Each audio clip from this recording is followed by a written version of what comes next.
As the world starts to hear whispers of the atrocities happening against Christians in Nigeria, reporter Lawrence Zongo is exposing the brutal attacks happening in real time. So, Lawrence, what's the latest news you can tell us out of Yeah, Nigeria?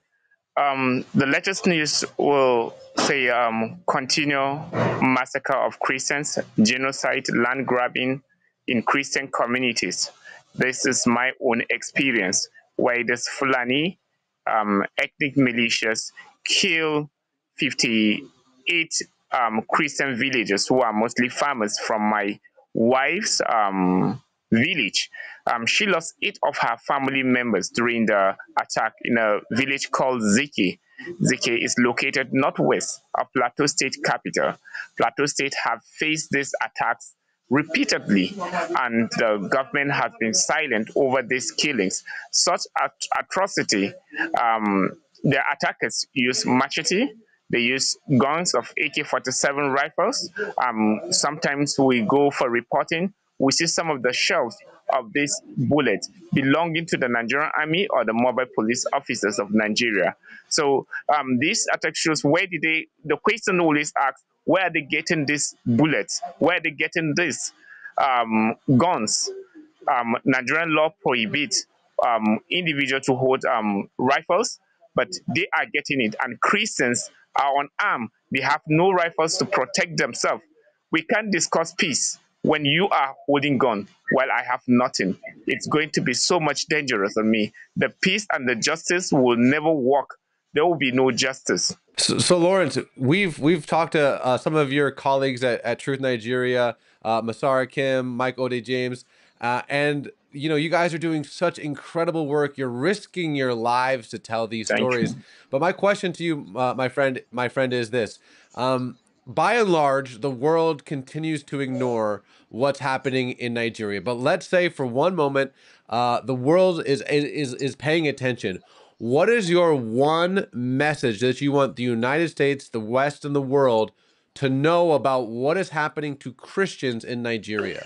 Christians are being persecuted in Nigeria.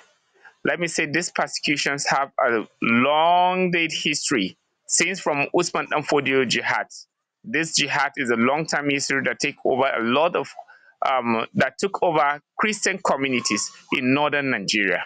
And this attack now, since it was not that much successful for them in north central Nigeria, Fulani are using the same tactics of Usman and Fodio to take over in a new method of attacks against Christians. In one of our village called Inkedongro, at least some of the Christians in 2017 were killed in a classroom taking refuge inside Nigerian army camp where they are taking refuge to.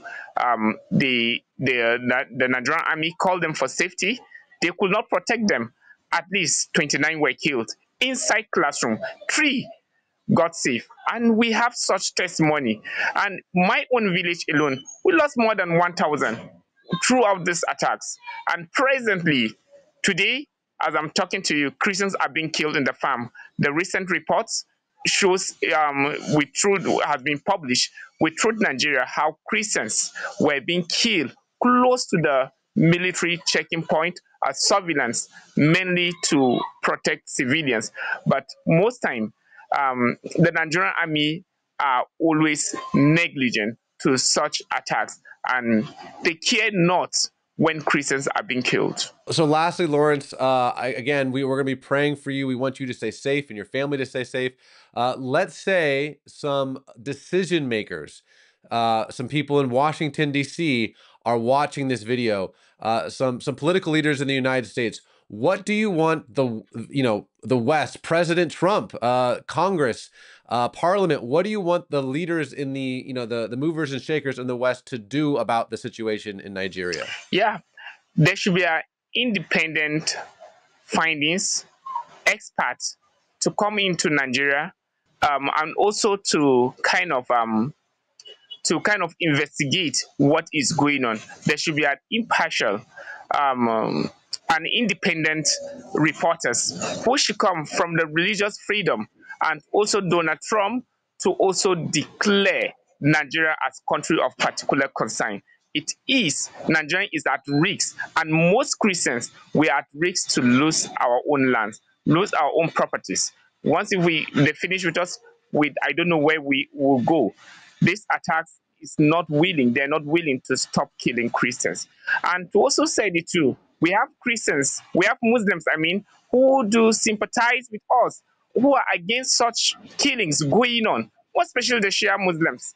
They are being targeted too, and they're being hated by other Muslims throughout these attacks. They're being killed, and other Muslims who are not in support of what the Boko Haram are doing, they are also being killed by the same Boko Haram. Boko Haram means Western education is not important or is forbidden. Well, Lawrence, I appreciate your time, my friend. Stay safe. Thank you very much.